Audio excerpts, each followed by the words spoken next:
Très bonjour, très chers frères et sœurs. Merci de me recevoir chez vous. C'est encore une fois votre frère, le frère Raphaël. Je vais donner vraiment encore quelques observations et je vais finir avec les observations. C'est pour nous faire réfléchir. J'ai commencé par poser la question, est-ce que vraiment, si c'est Raphaël de maintenant là, c'est Raphaël que tu vois ici, c'est ça mon...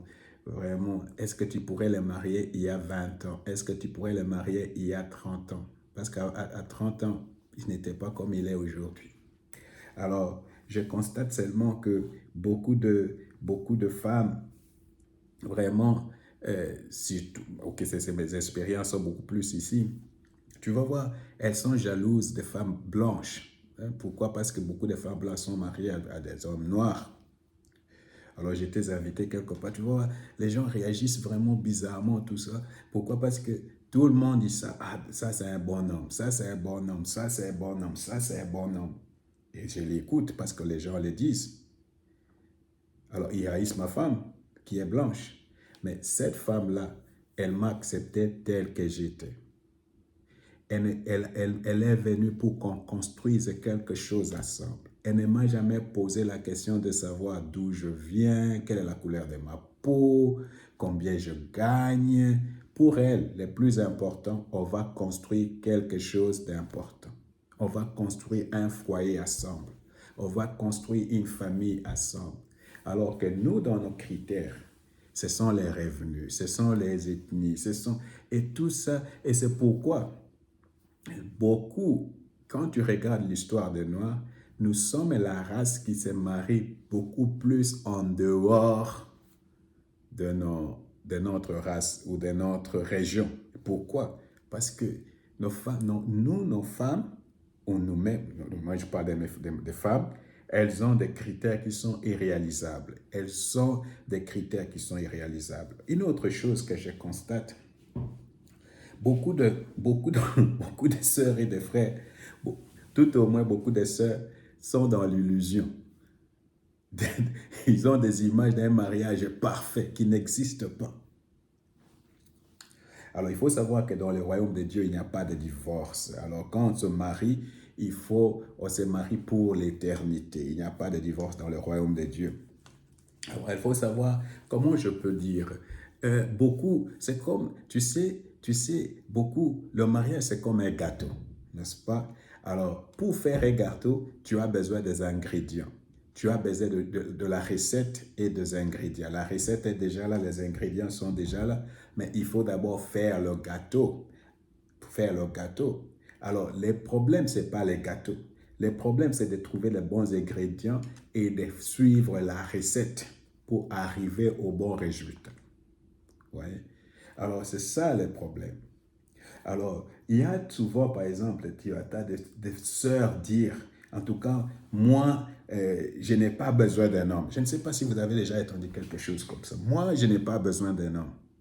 Euh, moi, je n'ai pas besoin d'un homme.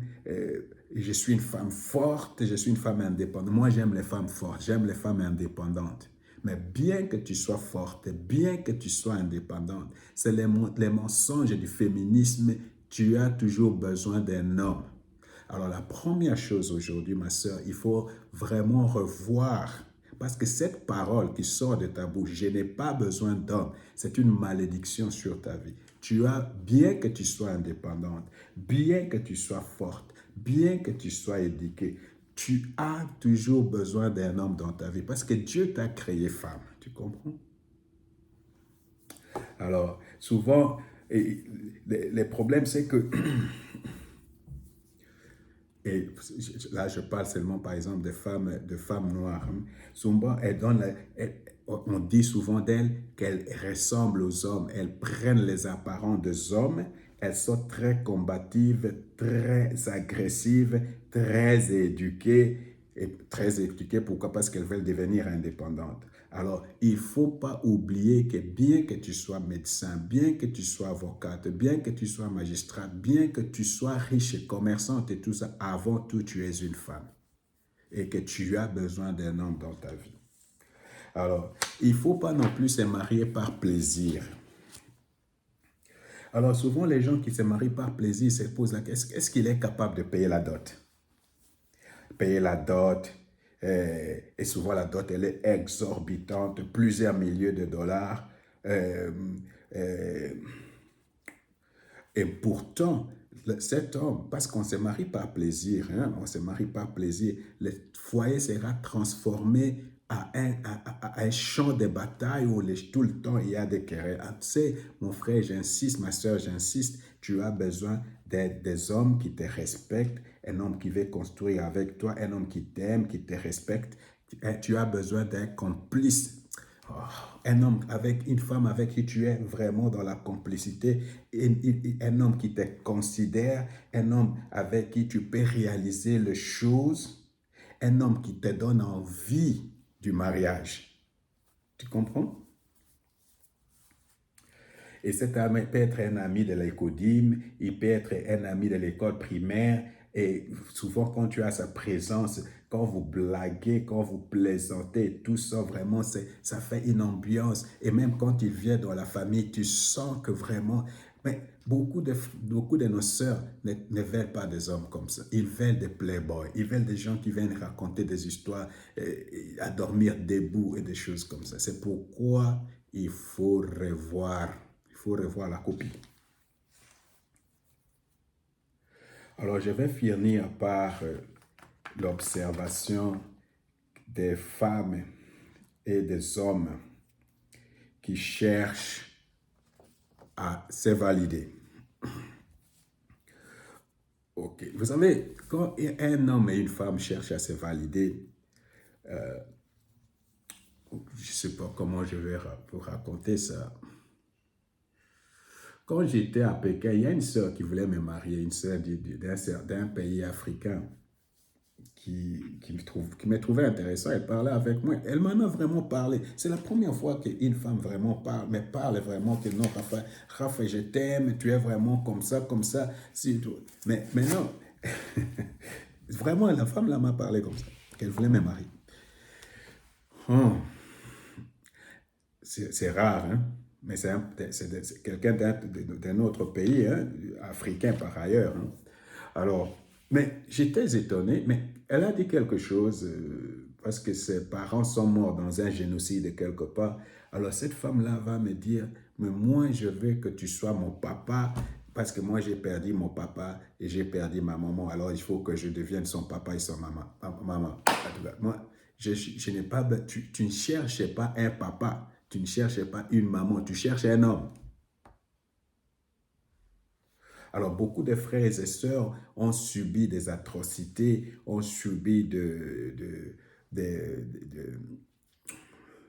comment on appelle ça, ont été vraiment euh, euh, moralement abusés, physiquement abusés, et des choses comme ça ont été rejetées, et ils ont des sentiments vraiment, ils sont blessés intérieurement. Alors, ils cherchent à trouver un homme tout simplement pour se sentir femme, ou tout simplement pour se sentir homme, pour dire moi je suis un homme, je suis une femme, je suis belle, et des choses comme ça.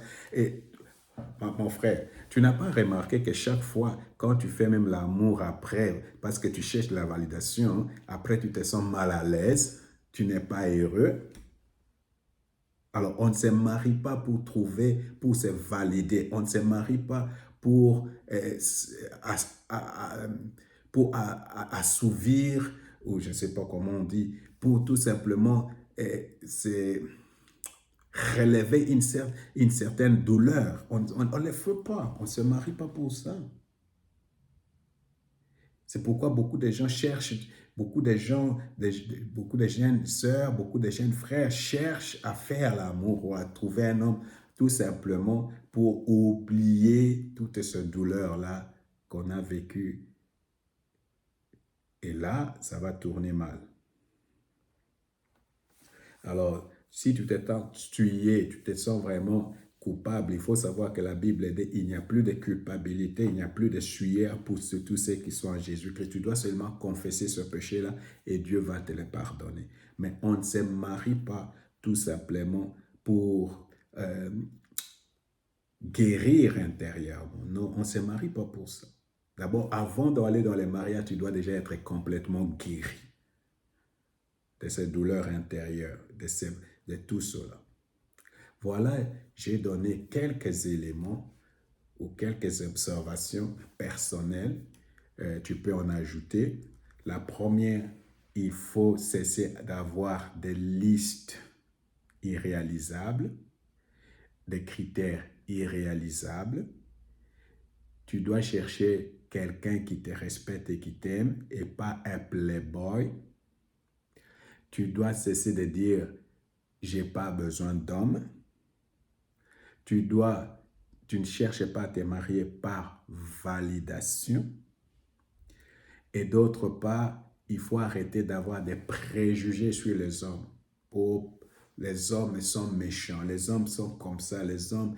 Et souvent, ça vient du fait que la tante ou la maman a été abusée ou a été dans une relation